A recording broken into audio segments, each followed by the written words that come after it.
Top 5 most wanted person sa regional level dakpan sa operasyon sa Davao de Oro. Alang sa kumpletong detalye ng tropang Darwin Dulatre.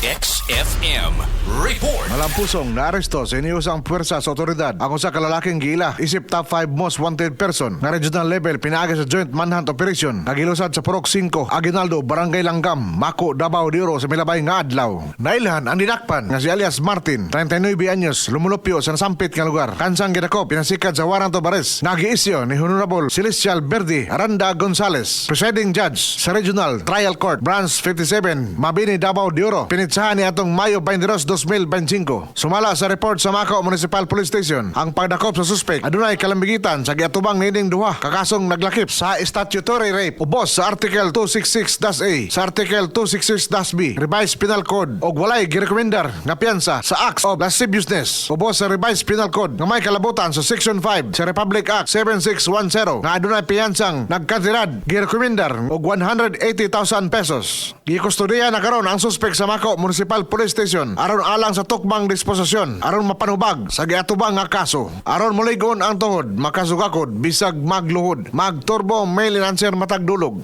alang sa nagkayosang Pilipino para sa Pilipinas. Darwin Dulatre, XFM News. Premium D3. Mapalit sa mga butika.